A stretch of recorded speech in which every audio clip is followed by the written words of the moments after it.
इस बार बिहार चुनाव में मुकाबला सिर्फ गठबंधन के बीच नहीं है, ये लड़ाई है लोकल बनाम नेशनल लीडरशिप की। एक तरफ है पीएम नरेंद्र मोदी, जिनका करिश्मा आज भी राजनीति का सबसे बड़ा हथियार माना जाता है, और दूसरी तरफ है तेजस्वी यादव, बिहार की राजनीति का युवा चेहरा, जो इस बार बदलाव और बेरोजगारी के मुद्दे पर जनता से सीधा संवाद कर रहे हैं। तो क्या 2025 में बिहार का चुनाव मोदी फैक्टर के नाम रहेगा या तेजस्वी फैक्टर कुछ नया इतिहास लिखेगा? आइए समझते हैं बिहार की राजनीति की ये नई पटकथा। जैसे जैसे चुनाव करीब आ रहे हैं, राजनीति का तापमान भी बढ़ता जा रहा है। एनडीए की तरफ से पीएम नरेंद्र मोदी ने खुद कमान संभाल ली है। हालांकि बिहार में सीएम नीतीश कुमार एनडीए का चेहरा बने हुए हैं, लेकिन प्रचार की कमान पूरी तरह पीएम मोदी के हाथ में है। मोदी इस बार फिर अपने करिश्मे, केंद्र की योजनाओं और विकास के नैरेटिव को सामने रख रहे हैं। दूसरी ओर तेजस्वी यादव बेरोजगारी, पलायन और युवाओं के भविष्य जैसे मुद्दों पर जनता से जुड़ने की कोशिश में हैं। तेजस्वी यादव जानते हैं कि बिहार की असली ताकत है युवा मतदाता। 2020 में उन्होंने 10 लाख नौकरियों का वादा किया था, और इस बार भी बेरोजगारी उनका सबसे बड़ा चुनावी हथियार है। राजद फिर से अपने पुराने कोर वोट बैंक एमवाई यानी मुस्लिम यादव समीकरण पर लौट आई है, लेकिन इस बार रणनीति थोड़ी बदली है। तेजस्वी का फोकस सिर्फ पारंपरिक वोटरों पर नहीं, बल्कि अति पिछड़ा, स्वर्ण, ओबीसी और नए युवा वोटरों पर भी है। उनका टारगेट साफ है, इन समुदायों से 5 से 6% अतिरिक्त वोट हासिल करके सत्ता की राह आसान बनाना।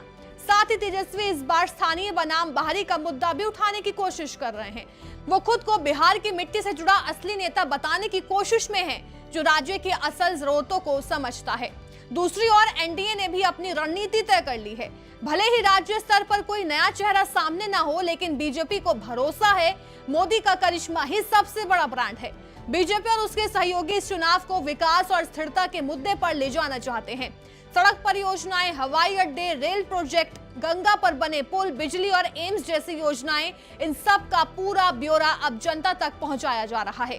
इसके साथ ही केंद्र की योजनाएं, पीएम आवास योजना, उज्ज्वला, आयुष्मान भारत और गरीब कल्याण योजना ग्रामीण मतदाताओं में गहरी पैठ बना चुकी है। और हाँ, बीजेपी इस बार हिंदुत्व और राष्ट्रवाद के एजेंडे को भी पूरी ताकत से आगे बढ़ा रही है।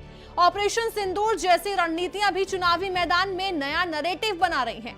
अब बड़ा सवाल यही है, क्या मोदी का करिश्मा अभी भी निर्णायक साबित होगा, या फिर तेजस्वी का जोश और युवाओं का भरोसा कुछ नया कर दिखाएगा? 2024 के लोकसभा चुनाव में बिहार में मोदी फैक्टर का असर साफ दिखा था, लेकिन विधानसभा का समीकरण अलग होता है। यहाँ जातीय और स्थानीय मुद्दों का प्रभाव ज्यादा गहरा होता है। तेजस्वी की सभाओं में उमड़ती भीड़, उनके भाषणों में जोश और युवाओं की उम्मीदें, सब कुछ 2020 की याद दिला रहे हैं। लेकिन सवाल वही पुराना है, क्या ये भीड़ वोट में तब्दील होगी? 2020 के बिहार विधानसभा चुनाव याद है?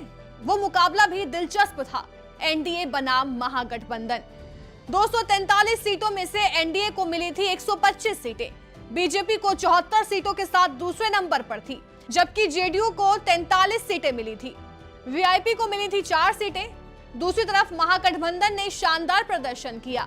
राजद को 75 सीटें, कांग्रेस को 19 और वाम दलों को कुल 16 सीटें मिली थी।